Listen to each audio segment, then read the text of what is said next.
नमस्कार, DD news Rajasthan के इस विशेष कार्यक्रम में आप सभी का स्वागत है। मैं हूं आपके साथ विकास। उठे राष्ट्र तेरे कंधों पर, बढ़े प्रगति की प्रांगण में, इस नभ को उठाकर रख दिया तूने इस धरा के आंचल में। जी हां, आज ये पंक्तियां बोलते हुए मुझे बड़ा गर्व और फक्र हो रहा है। वो इसलिए कि देश के विकास के क्षेत्र में महिलाएं जो हैं, जो हमारी नारी शक्ति है, वो पुरुषों के साथ कदम से कदम और कंधे से कंधा मिलाकर चल रही है।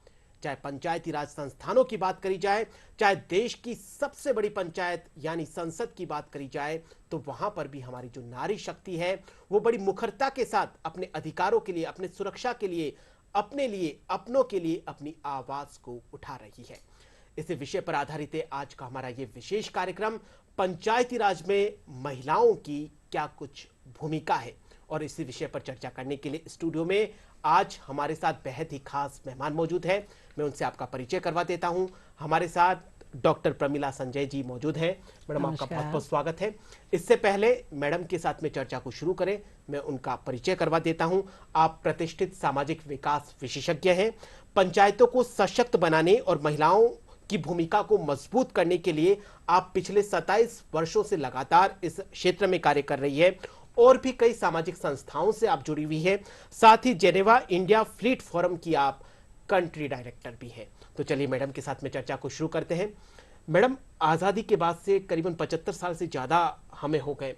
महिलाओं की जो भूमिका है, महिलाओं का जो नेतृत्व है, महिलाओं की जो भागीदारी है लोकतंत्र में, उनको आप किस तरीके से देखते हैं? देखिए, सबसे ज्यादा तो महिलाओं की भागीदारी तब बढ़ी जब पंचायती राज लागू हुआ। ये हमारे राजस्थान में ही नागौर जिले से शुरू हुआ था जी। और उसमें सबसे पहले 33% रिजर्वेशन हुआ महिलाओं के लिए। तो महिलाएं आगे आई, महिलाओं ने इलेक्शंस लड़े। कभी भी किसी स्टेट लेजिस्लेटिव असेंबली में या नेशनल पार्लियामेंट में इस तरह की भागीदारी महिलाओं की सुनिश्चित नहीं की गई थी। अब आज देखने की स्थिति ये है कि 33 से बढ़कर 50% आरक्षण महिलाओं के लिए कर दिया गया। लेकिन आज की तारीख में लगभग 60% तक महिलाएं पंचायतों में अपनी भागीदारी निभा रही हैं। जी, वाकई बहुत ही बेहतर बात बताई आपने कि 60% महिलाएं जो है पंचायत में अपनी भूमिका निभा रही है। मैडम, एक वक्त था जब महिलाएं जो थी वो घर की दहलीज को पार नहीं कर पाती थी। सांस्कृतिक कहें या सामाजिक परिवेश की जो बेड़ियां कहें वो उनसे जकड़ी हुई थी। लेकिन समय काल परिस्थितियां गुजरी, महिलाओं ने खुद को सशक्त किया, शिक्षित किया और आज के इस दौर में देश की सबसे बड़ी पंचायत में भी अपनी वो भूमिका निभा रही है। बिल्कुल आपने ठीक बताया विकास जी। महिलाओं की भागीदारी के लिए ये जो दरवाजा खुला, तो कुछ समय आपने सुना होगा कि लोग कहते थे कि ये तो एसपी साहब इनके साथ हैं जी। तो एसपी माने तो सरपंच पति, और बहुत मजाक उड़ाया जाता था। जहां जिस पुरुष ने पिछली बार इलेक्शन जीता, अगली बार वो फिर राज्य ही करना चाहता था अपनी पंचायत पे, तो वो अपने घर से अगर महिला सीट आ गई तो किसी महिला को खड़ा कर देता था। लेकिन मैं बताऊं, पिछले कुछ सालों में मेरे जो अनुभव रहे, जैसे हमारे सांगानेर से लगती ही फागी पंचायत है, वहां पे सरोज देवी जी प्रधान रही ब्लॉक में। अब सीताराम जी उनके पति जो थे वो पहले प्रधान रहे थे। जब मैंने देखा, वहां हम एक प्रोजेक्ट इंप्लीमेंट कर रहे थे the royal embassy of Netherlands का, तो वहां की जो सेकंड एम्बेसडर थी वो आई और भाई बहुत सारी महिलाएं भी थी और उनको बताना था कि किस प्रकार कार्यक्रम चल रहा है, कैसे है, तो वो रूबरू होना चाहती थी। अब साहब सरपंच प्रधान साहब की कुर्सी पे वो आते आते बैठने लगी, तो सरोज देवी ने मेरी तरफ देखा, मैंने उनकी तरफ देखा जी। अच्छा मैडम, उन्होंने एक टल्ला मारा मैडम को, उस चेयर पे बैठिए, ये कुर्सी तो मेरी है जी। तो कुर्सी से शुरुआत होकर महिलाओं से बातचीत करते हुए उनकी भागीदारी को बढ़ाना, सिर्फ यही नहीं कि वो पंचायत में आ रही हैं या ग्राम सभा में 10% जो सिटीजन्स को पार्टिसिपेट करना है किसी भी पंचायत के, उसमें महिलाएं भी आ रही हैं, पर वो दरवाजे के पीछे खड़े होकर निर्णयों को सुनने वालों में अब नहीं रही। वो सामने आकर वाद विवाद प्रतिवाद और तर्क संगत बातें जी, रखकर। मतलब पहले सिर्फ और सिर्फ कुर्सी पर बिठाया जाता था, चेहरा महिलाओं का होता था, लेकिन उनके पीछे जैसा आपने बताया सरपंच पति है, प्रधान पति है, उनका वर्चस्व रहता था। उनको मात्र एक नाम मात्र का एक कैंडिडेट के रूप में वो बैठी रहती थी। बिल्कुल ठीक आपने कहा, पर वो समय गुजर गया ना। तो अब पंचायतों में ताले लगे हैं, पंचायत की बिल्डिंग्स इतनी बढ़िया हो गई हैं, बैठने लायक। आप यहीं देखें पास में अपने गोनेर विधानी, अगर जगतपुरा से आगे जाएं, मैं तो कहती हूँ कि वहां पर एक और पंचायत है। मैं अभी थोड़े दिन पहले जाकर आई, आप देखेंगे कि कोई कॉरपोरेट ऑफिस से कम नहीं है वो पंचायत। हम अपनी संस्था की भी बहुत सारी ट्रेनिंग्स महिलाओं की वहां पर आयोजित करते हैं।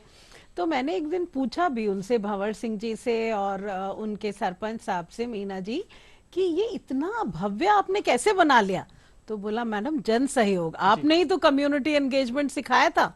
तो बहुत सारे ऐसे लोग हैं जो कि जन सहयोग करने को तैयार हैं, महिलाओं को सशक्त करने, आगे लाने के लिए उनकी भागीदारी बढ़ाने को तैयार हैं। तो उन सब चीजों को, जिनकी तरफ हम लोग बस पहले ये देखते थे पंचायतों में कि जो अनटाइड फंड आ गया या सीएफसी का फंड आ गया या जो स्ट्रक्चर्ड प्रोग्राम के बजट आ गए, बस उसमें काम कर लिया। अब तो आयाम इतने मुखर और विस्तृत हो गए हैं।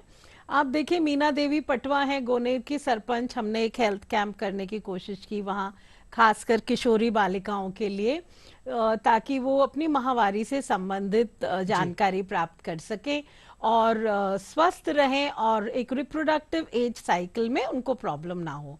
तो मीना जी वहाँ जैसे पता चला कि ऐसी मीटिंग मैडम बात कर रही है, तुरंत आई वहां पे और बोले, मैडम ये अठे तो थे करी ले होते माँ का स्कूलों में भी जाजो। तो फिर हमने वहां के स्कूलों में भी जो एडोलेसेंट गर्ल्स हैं उनके लिए ट्रेनिंग्स ऑर्गेनाइज की। तो इस प्रकार की विकास, सॉरी मैं बोल रही हूँ आपको बीच में, इस प्रकार की जो महिलाओं की भागीदारी एक सरपंच के रूप में है, अब वो ऐसे नहीं रही कि कहीं भी दस्तखत मार दें, किसी के भी कहने से कोई बात कर दें या सुन लें उनकी, और फिर बाद में, और बहुत सारी ट्रेनिंग्स का भी इसमें बड़ा महती भूमिका है। जी बिल्कुल, आपने बिल्कुल सही फरमाया। निश्चित तौर पर पंचायत की एक सुखद तस्वीर हम सबके समक्ष आ रही है।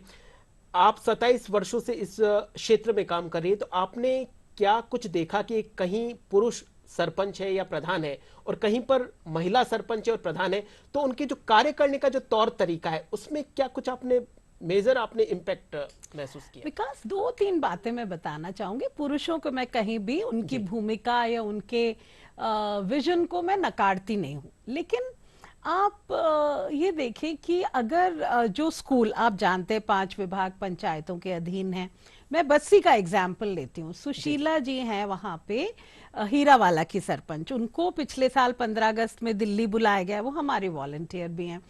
तो दिल्ली क्यों बुलाया गया? इसलिए बुलाया गया कि हर घर जल योजना के तहत उन्होंने कोई घर नहीं छोड़ा जहां पे, क्योंकि वो मर्म और वो दर्द एक महिला समझ सकती है। बिल्कुल। लड़कियां अगर महीने में 3-4 दिन स्कूल नहीं आ रही हैं, तो उस बारे में सोचने का या चर्चा करने का एक पुरुष प्रधान पंचायत में प्रायः मैंने कहीं नहीं देखा।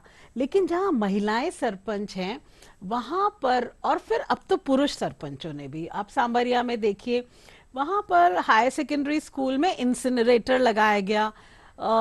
महिला बाल विकास विभाग के माध्यम से अब सभी को आप देख रहे हैं कि सैनिटरी नैपकिन्स अवेलेबल कराए जा रहे हैं, तो वो वेंडिंग मशीन्स भी वहां हैं। एक प्राइवेट कंपनी जिन्हें अपना CSR करना होता है, उनसे बातचीत करके वो लगाया ताकि बालिकाओं को किसी प्रकार की प्रॉब्लम ना हो। पर ये सोच, ये चर्चा होना और इस प्रकार की चीजों को GPDP, ग्राम पंचायत डेवलपमेंट प्लान में शामिल करना अधिकांशतः मैंने महिलाओं के माध्यम से देखा है। पुरुषों ने फॉलो जरूर किया है इसको। समस्या का समाधान और बेहतरीन तरीके से तब हो जाता है जब हम खुद उस समस्या से गुजरे हुए हों। जैसा कि आपने बताया कि महिलाएं खुद उन समस्याओं से रोजाना 2-4 होती है, तो उनके समाधान के लिए भी उनके पास में और अच्छी तकनीकी के साथ में काम करती है। महिलाओं का पंचायती राज में क्या कुछ चुनौतियों को सामना करना पड़ता है? बहुत ज्यादा चुनौतियां कौन सी है, वही जानना चाहता हूं। बहुत सारी चुनौतियां, और मैं ये कहूंगी कि हर रूप में और हर तरह से सक्षम है महिलाएं। देखिए, मैं क्योंकि गवर्नमेंट में भी रही हूँ, क्लास 1 ऑफिसर रही हूँ, विमेन एंड चाइल्ड डेवलपमेंट में रही, फिर मैं केयर इंटरनेशनल में भी मैंने काम किया। मैं आपको ये बताना चाहती हूँ कि किसी भी पद पे आज हमारी, चाहे आप यहाँ की निदेशक देख लें मंजू मीना जी, जी 1 साल प्रशिक्षण लेकर आते हैं, जी तब वो कुर्सी पर बैठकर काम करना शुरू करते हैं। हम क्या एक्सपेक्ट करते हैं, कल चुनाव हुए, परसों आप जीत गए, तरसों से कुर्सी पे बैठिए और काम करिए। अरे भाई, उनको ट्रेनिंग देने के लिए जो SIRD NIRD बने हैं, उनकी क्षमता इतनी तक ही है कि लगभग साल 1.5 साल लग जाता है सभी का नंबर आने। जी अब उसमें मजेदार बात ये होती है कि सरपंच साहिबानों का ट्रेनिंग हो गया, वापस पहुंचते हैं तो जो हमारा ऑफिस का स्ट्रक्चर है, जो अंग्रेजों का दिया हुआ मिनिस्ट्रियल स्टाफ है, वो इंटिमिडेट करता है उनको। अच्छा थे तो ट्रेनिंग ले रहा हो, करो। जी अब मतलब सहयोग ने, तो हमने एक प्रक्रिया शुरू की थी कि अगर ट्रेनिंग करेंगे तो कम से कम उस पंचायत के 2-3 वॉलंटियर्स हों, सरपंच साहब हों, 2-3 वार्ड मेंबर्स हों, और विलेज डेवलपमेंट ऑफिसर तो जरूर हो, जी ताकि सभी को एक ही चीज की जानकारी हो जी और वापस जाकर वो उस कार्य को कर सके। मेरा फोन नंबर काफी लंबे समय तक और आज तक भी 24/7 हेल्पलाइन है। जी, बहुत अच्छी कभी बात है। कॉल करे और मिस हो जाए तो वी जी रिवर्ट। जी बिल्कुल। तो इम्पोर्टेंट ये है कि जब वो कार्य कर रहे हैं उस समय उनको क्या सपोर्ट मिल रहा है, अगर उनको कोई प्रॉब्लम है तो कौन उसको बताएगा।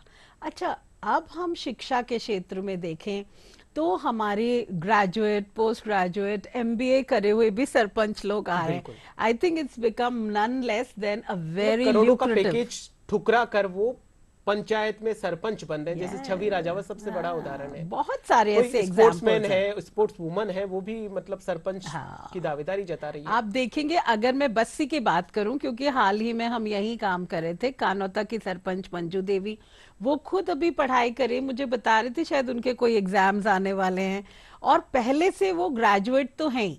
उसके अलावा सुशीला देवी, जिनका मैंने अभी नाम लिया, वहां बेनाड के जो सरपंच है पुरुष होते हुए, मैं बताना चाहती हूँ कि उस व्यक्ति के लैपटॉप में पूरे गांव, ग्राम पंचायत का डेमोग्राफिक डेटा है, जी and he so skilled and informed. हर घर में क्या इशू है, क्या प्रॉब्लम है, किसकी क्या रिक्वायरमेंट है, कौन किस योजना के तहत लाभान्वित हो सकता है, इस स्तर तक की आजकल जानकारी और भागीदारी है। अब पंचायत वो नहीं रही है। जी बिल्कुल, पंचायत का स्वरूप काफी चेंज हुआ है। जेंडर इक्विलिटी गोल्स में महिलाओं की बहुत बड़ी भूमिका है। आपको क्या लगता है, जो गोल्स प्राप्त करने का हमने जो लक्ष्य निर्धारित किया है, उसमें जो महिलाओं की पंचायती राज में जो भागीदारी बढ़ती जा रही है, ये उसमें कितना अहम योगदान निभा पा रही है? देखो विकास जी, हमेशा से हम ये कहते हैं, if a man is educated, he is जी educated alone. If a woman is educated, the entire family is educated. तो महिलाओं की शिक्षा एक अंश है, महिलाओं का एक तरह से पंचायत में आना, एडमिनिस्ट्रेटिव अंडरस्टैंडिंग और उन बारीकियों को समझना जो महिला सुलभ परेशानियां मैं कहूंगी, या वो आयाम है जिसमें उनको आगे ले जाना या बढ़ाना है।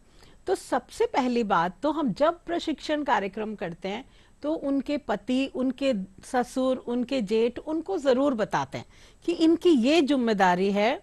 अगर आप इनको सहयोग करते हैं तो बहुत अच्छी बात है। मैं भी अपने ऑफिस से घर जाके अपने हस्बैंड से, अपने फादर इन लॉ से डिस्कस किया करती थी, आज ये मीटिंग हुई, आज ये डिस्कशन हुआ, चीफ सेक्रेटरी साहब ने ये कहा, मिनट्स बना रही हूँ। तो क्योंकि उन लोगों के वो अनुभव थे, पर ये संभव नहीं है कि वो मीटिंग मिनट्स में मेरी जगह साइन कर दें, जी और ये भी संभव नहीं है कि वो लोग जहां पर हस्ताक्षर कर रहे हैं वो गलत कागजों पे हस्ताक्षर हो जाएं। तो सबसे पहली बात मैंने उनको बताई, एक, क्योंकि गवर्नमेंट सिस्टम में मैं रही हूं, तो मैंने कहा साहब, जब तक आपका वीडियो चिड़िया नहीं बैठाए, थाको जी मांडवा की जरूरत कौन जी भाई। तो भाई उससे इसको वाउच तो कराओ, उसको कहो इसमें क्या सही है क्या गलत है। मुझे एक बार का याद है, बीलवा पंचायत में लाली देवी प्रजापत सरपंच थी। जी ये मैं आपको बता रही हूँ 2007-8 की बात। अब लाली देवी ने मुझे कहा, मैडम जी आज ये सारे आंगनवाड़ियों की मीटिंग है, आप आ जाओ, थोड़ा मैं थोड़ा कम समझती हूँ। मैंने कहा अच्छा ठीक है, मैं आती हूँ उधर। तो मैं उनके साथ ही बैठ गई। अब सब आंगनवाड़ी कार्यकर्ता अपनी रिपोर्ट्स फाइनल कर रही थी। अब कुछ ने तो ब्लैंक उनको दे दिए, कुछ ने ऐसे, तो मेरे से बोले मैडम जी दस्खत मार दूं भाई ने तनख्वाह मिल जासी। तो मैंने कहा कि मर्जी है भाई, आपकी पंचायत है, आप जो करो। ना थे बताओ। तो मैंने कहा मुझे तो इसमें वीडियो के दस्खत नहीं दिख रहे कहीं, और ये खाली कॉलम में क्यों साइन करना चाहिए? आपके आज खाली कागज में दस्खत मार दोगे क्या कि कोई भी आपका मकान अपने नाम करा ले? तो भाई इतना काफी था। And then she said, she called the LDC, के लेडी थी एक, मुझे याद नहीं आ रहा नाम, और वीडियो को ये सब कागज मारे सामने का लेबर ने मेल रहे छे, ते चेक कर, दस्खत कर, फिर मारे सामने मेलो। तो उनको ये समझ आ गया कि एक प्रशासनिक प्रक्रिया क्या होती है। It's good to be a public representative. बहुत अच्छी बात है कि आप ये समझे कि लोगों की प्रॉब्लम्स क्या है, उनका निदान कैसे करें, और वो भी एक दायरे में रहकर। बहुत पैशन से अगर करना है तो अपनी जेब से करें, सरकार के खर्चे से ना करें। लेकिन आपको किस प्रक्रिया से गुजरना है, कैसे मिनट्स करने हैं, किन पेपर्स को जांचना है, उसके लिए एक सिस्टम है आपके पास, उसको कंप्लीट कराइए, फिर उस काम को आगे बढ़ाइए। वाकई में जागरूकता बेहद जरूरी है। मैडम, एक जमाना था जब महिलाओं की जो राय होती थी घर में सुनी नहीं जाती थी। उन्हीं महिलाओं ने समय काल परिस्थितियों के अनुसार खुद को इतना सुदृढ़ किया और आज उनका आदेश सर्वमान्य होता है। तो इसमें क्या कुछ अनुभव रहते हैं उनके, जो डिसीजन मेकिंग पावर की जो क्षमता उन्हें मिली है उसको लेकर क्या कुछ? विकास, बहुत अच्छा पॉइंट आपने उठाया। देखिए, ज्यादातर आप देखेंगे प्रशासनिक भाषा में महिलाओं की भागीदारी शब्द यूज होता है। हमने भी आज यही कहा है। अब भागीदारी के बहुत सारे खांचे और आयाम हैं। भागीदारी मतलब यहाँ प्रेजेंट है। आज हमने देखा 10% महिलाएं प्रेजेंट है पंचायत में। अरे वाह, बहुत अच्छी बात है। अरे भाई देख, काई कया, काई सुनिया, काई डिसीजन लिया, वहां के वास्ते किसी से कोई मतलब नहीं है, दस्तखत हो गए, उसमें आपने देख लिया। अब जब महिलाएं अपनी बात कहने लगी तो ये लगा अरे ये तो बहुत मुखर हो गई, कहीं हमने गलती तो नहीं कर दी इनको इतनी सारी जगह देकर। और लेकिन उन्होंने धीरे धीरे धीरे जो डेवलपमेंट प्रोसेस को आगे बढ़ाया। एक विकास और वेलफेयर में मैं ये फर्क समझती हूँ। हमारा देश एक प्रगतिशील विकासात्मक देश है और हमने विकास के बहुत से आयाम छू लिए। वेलफेयर स्टेट में और विकास के दोनों के आयामों में मैं अक्सर अपनी ट्रेनिंग्स में ये कहानी जरूर सुनाती हूँ। अगर 2 मिनट का समय है तो बताती हूँ। तो एक वेस्ट बंगाल का बेसिक भोजन क्या रहा होगा, क्या होगा जी बताएं? बेसिक भोजन तो चावल वगैरह, चावल और मछली। जी, मछली। अच्छा, तो एक वहां पर व्यापारी था, वो रोज अब वहां मछली पकड़ता और उसके लाइन से सारे जो कार्य काम करने वाले थे वो सर पे टोकरा रख के मछली लेकर और हाट बाजार में बेचने जाते। अब वो जहां से निकलते वहां थोड़ा बैक वाटर था समुद्र का, वहां पर एक आदमी रोज मिलता, वो इतनी लाखों मछलियों में से 2-4 उसको दे देते, उसके लिए पर्याप्त था, उसके दिन का गुजारा हो जाता। अब क्या हुआ, उस व्यापारी को कुछ और काम हुआ, वो कहीं चला गया। तो जो काम करने वाले थे उन्होंने सोचा हम शॉर्टकट अपनाएं, इधर से क्या करना है। तो 1 हफ्ते तक वो लोग आए नहीं उधर से। जब व्यापारी लौट के आया फिर वही रास्ता पकड़ा, तो भाई साहब वो जना तो खड़ा हो गया और कहने लगा कहाँ चले गए थे। उसको लगा मैं इतने दिन से भूखा परेशान, ये वो। उसको लगा मैंने कोई उधार थोड़ी लिया था, पर वो अप्रोच जो थी वो वेलफेयर अप्रोच थी। उसने अपने सारे कामगारों को तो भेज दिया और मछली पकड़ने का एक डंडा लिया, उसके साथ पैर डाल के बैठ गया पानी में, उसको मछली पकड़ना सिखाया, फिशिंग रॉड उसे दी और चल दिया। ये विकासात्मक प्रक्रिया है। अभी तक हमने महिलाओं को वेलफेयर के नजरिए से ही काम कराया, करा, देखा, सीखा, सुना। आप वो डेवलपमेंट प्रोसेस में एंटर करते हैं, विकास के रास्ते पे चलना उनको सिखा दिया कि किसी के भी ऊपर आपको डिपेंड नहीं रहना है। तो एजुकेशन एक पार्ट हो गया, ट्रेनिंग एक पार्ट हो गई। हमारी जैसी ऑर्गेनाइजेशंस उनको ट्रेनिंग्स भी देती हैं, हैंड्स ऑन सपोर्ट भी करती हैं। न सिर्फ यहाँ पर राजस्थान में, बल्कि अभी इनमें से ही 13 सरपंच और महिला विलेज वॉलंटियर्स NIRD हैदराबाद गए, जो कि हाईएस्ट एपेक्स बॉडी है सरपंच लोगों की ट्रेनिंग और प्रशिक्षण। उनको 1 सप्ताह का प्रशिक्षण लेकर और फिर उनको नेशनल ट्रेनर बनाया। जी बिल्कुल मैडम, ये छोटे छोटे कदम ही हमें बड़ी सफलता की ओर लेकर जाते हैं। देश की जीडीपी की बात करी जाए तो महिलाओं की करीबन 17% देश की जीडीपी में हिस्सेदारी है, और पूरे विश्व की जीडीपी की बात करूं तो करीबन 30% से ज्यादा महिलाओं की हिस्सेदारी है। ये एक सुखद भारत की, सुखद विश्व की तस्वीर है जिसमें महिलाएं अपनी महत्वपूर्ण भूमिका निभा रही हैं। ये बात आपने सही कही, लेकिन मैं इन आंकड़ों से बहुत कम इत्तेफाक रखती हूँ।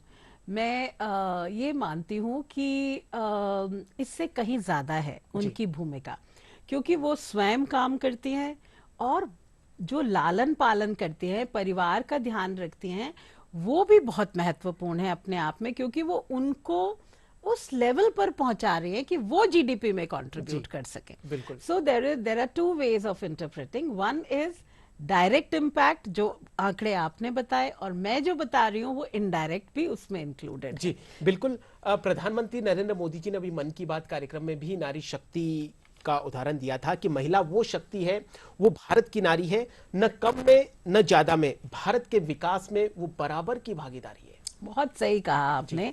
हम हमेशा यही कहते रहते हैं, बराबर की भागीदारी। अब आप बताइए, मैं जब 50% रिजर्वेशन में 60% से अधिक महिलाओं की भागीदारी आपको बता रही हूँ, तो आप सोचिए कहीं ना कहीं तो ऐसा रहा होगा कि महिला सीट ना होते हुए भी महिला वहां पर जीत कर आई है। और ये जितनी जगहों पर भी अभी आप देखिए, इतने अवार्ड्स में महिलाओं को अवार्ड मिल रहे हैं। अब जो, जैसा मैं बता रही थी आपको, हीरावाला पंचायत की जो हमारी सुशीला जी हैं, उनके पति का मेरे पास फोन आया, मैडम जी मैं भी जा सकूं कहीं? मैंने कहा हाँ आगे जाओ भाई, क्यों कौन जा सको, अपना पैसा खर्च कर जाओ, सुशीला का तो सरकार देगी, आपका नहीं देगी। तो ये जो, और उसकी इतनी खुशी, और मैंने कहा इसमें आप गर्व महसूस कीजिए बजाय इसके कि उसको जाने से रोकें। ऐसी एक सरिता मीना है, हमारी बूढ़तल की सरपंच है, उसकी पंचायत में जब मैं आज से 3 साल पहले पहली बार गई, बोलने में बहुत मुखर, बहुत समझदार, पढ़ी लिखी। अब मैंने कहा सरिता, तुम्हें अगर ट्रेनिंग में आना है इंदिरा गांधी पंचायती राज, तो तुम कहाँ अपने हस्बैंड पे डिपेंडेंट हो, वो सरकारी नौकरी में रोज रोज थोड़ी लाएंगे, तो अपने आप आना सीखो। तो कहते मैडम मैं ना शादी से पहले गाड़ी चला लेती, अब मैं इनको कह दूंगी मेरे को गाड़ी चलाने दो। तो पहले तो बूढ़तल में चलाई, फिर बस्सी तक आई, और अब तो इंदिरा गांधी पंचायती राज और हमारे संस्थान के कार्यालय भी बेधड़क आ जाती है, न सिर्फ स्वयं, साथ में और महिलाओं को भी लेकर आती। तो देखिए, बहुत छोटे से, मैं कहती हूँ हमारे जैसे लोगों को एक कैटलिस्ट का रोल प्ले करना चाहिए, वही घर परिवार में, वही समाज में, तो हम उनको थोड़ा आगे बढ़ाने में, it is like the ignition of a rocket, so they are no less than a rocket. खुद में बदलने का जज्बा हो तो बदलाव कहीं पर भी किया जा सकता है। बिल्कुल, जैसे भारत सरकार ने अभी नारी शक्ति वंदन अधिनियम को भी मंजूरी दी है, न सिर्फ पंचायती राज में बल्कि अब लोकसभा में, विधानसभा में और दिल्ली की विधानसभा में भी नारी शक्ति वो और मुखर होगी। तो इसको आप किस तरीके से देखते हैं? Wonderful step. I think I would, irrespective of the party lines और व्हाटएवर, मैं ये कहती हूँ कि ये इंडियन पॉलिटिक्स में एक बहुत बड़ा मुकाम है। इट इज लाइक जब भारत के एस्ट्रोनॉट ने मून पे पहला कदम रखा था, तो आज आप सोचिए, मैं आपसे कहती हूँ कि बहुत विकसित देश अपने को समझते हैं अमेरिका, क्या आप अंदाजा लगा सकते हैं कि वहां पर कितने प्रतिशत महिला, वहां तो 100% लिटरेसी भी है, सब कुछ है। Women in politics there is almost 10 to 11%। क्यों भाई? तो डिस्क्रिमिनेशन विजिबल नहीं है वहां पर, दिखाई नहीं देता, अंडर द कवर है। पर इस अधिनियम को लाने से, जो कि अगले इलेक्शन से प्रभु इच्छा और सभी लोगों के सहयोग से लागू होगा, तो ये भारत की एक अलग ही तस्वीर वो सारे विश्व के सामने रखेगा। पूरे विश्व के सामने भारत की एक नई तस्वीर उभर कर आएगी। लेकिन मैडम, ये कितना मुश्किल रहता है जब ये डिसीजन लिया जाता है कि जो महिला है वो सरपंच के तौर पे चुनाव लड़ने जा रही है या प्रधान के तौर पे चुनाव लड़ने जा रही है, क्योंकि हमारा जो सामाजिक परिवेश है, जो कई सालों से जो कुंठाएं भी हैं, भ्रांतियां भी है, उन सबको तोड़कर ये डिसीजन लेना कि हमारे घर से इस महिला को सरपंच प्रतिनिधि के तौर पे हम। अब देखिए, घर में अभी मैं एक पंचायत की बात बताती हूँ आपको, क्योंकि ऊपरी तौर पे हम खूब बातें करते हैं, लेकिन जब डिसीजन घर पे लेना हो, किसी को लेना हो या समाज के बीच में लेना हो, तब दृश्य कुछ अलग नजर आता है। बिल्कुल ठीक आप कह रहे हैं। लेकिन क्या है कि अब घर में लड़कियां पढ़ गई हैं, तो अगर पिताजी ने मना भी कर दिया, 3 बेटियां या 2 बेटियां हैं, एक देवरानी है, जिठानी, सब कहते अरे लेडी सीट है, इसको लड़ने दो, काहे दिक्कत है, अब चलो कन्वेंसिंग में, रोटी पानी हो गया, तो घर नहीं बैठ पाते वो लोग। जी तो मतलब तस्वीर बदलती सी जा रही है। एक पंचायत है, मैं उसका नाम भूल रही, नारेड़ा, नारेड़ा पंचायत में जो सरपंच चुनी गई, बीएड करी हुई लड़की थी, उसको इलेक्शन इसीलिए लड़वाया गया था पिछले उसमें, अभी वो सरपंच नहीं है, अभी वो आंगनवाड़ी कार्यकर्ता या जी सहयोगिनी है। अब इसलिए लड़ाया गया था कि ना ससुर जी साहब थे वहां पे सरपंच, तो या लड़ले सी को नाम से मैं कर ले छा। तो हम लोग जब वहां गए ट्रेनिंग करने, क्योंकि हम वॉलंटियर्स की, वार्ड मेंबर्स की ट्रेनिंग करते थे, जी तो मैंने देखा वो तो ऐसे घूंघट लेकर इधर साइड में बैठी, तो मैंने कहा भाई ये क्या हो रहा है। और आशा जी वहाँ की एक्स जिला जी पार्षद थी, वो वहाँ पे हमारी one of the major volunteers थी। जी तो मैंने कहा आशा जी ये कैसी सरपंच है, तो घूंघट काट के बैठी उधर, और जी ससुर जी मतलब बिल्कुल दबंगई तरीके से वहां पे। जी तो आशा जी ने कहा कि मैडम तो नाराज हो रहे हैं, मैडम कह रहे हैं हम तो जा रहे हैं। तो that was just one match stick ignite करने के लिए। जी तो मैं जैसे ही अपनी चेयर से खड़ी हुई, वो तो वहां पे गई, बोले दार जी थे हटो, तो अठे से अठे कौन बैठ सको, ते बंडी ने बैठ जाओ या हमारी कुर्सी से। जी और फिर उसने जो डिस्कशन शुरू करे, हल्का सा, मैं कहती हूँ हमारी जो परंपरा है या आन है, सिर्फ घूंघट हटने से ही नहीं हो जी जाएगी। आप घूंघट में रहते हुए हल्का सा घूंघट लेके, आज की तारीख में वो कोई घूंघट नहीं जी निकालती, स्कूल में पढ़ाने जाती है, सहयोगिनी का कार्य करती है, तो उस घूंघट नहीं निकालती। लेकिन मैं अगर ये कहती कि शुरुआत से ही वो उनको हटा दे और सर पे से पल्ला हटा दे, तो these things all happen gradually. जी वो उसके मन में ऐसे आया और लोगों ने उसे सपोर्ट किया, हम लोगों ने थोड़ा सा इंस्पायर किया।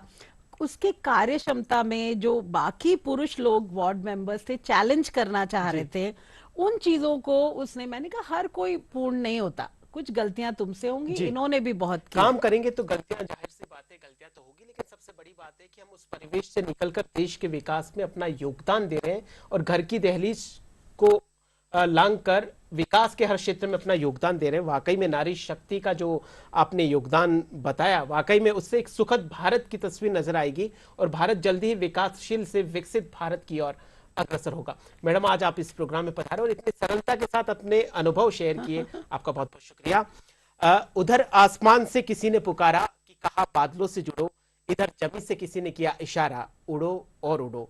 इरादों की टोली लिए साथ में उजाले रचाने चली, अपना देश बनाने चली, एक नया इतिहास बनाने चली। नारी शक्ति को हम यहीं पर नमन करते हैं। आज के इस प्रोग्राम में फिलहाल के लिए इतना ही। आप देखते रहिए डीडी न्यूज राजस्थान। नमस्कार। नमस्कार।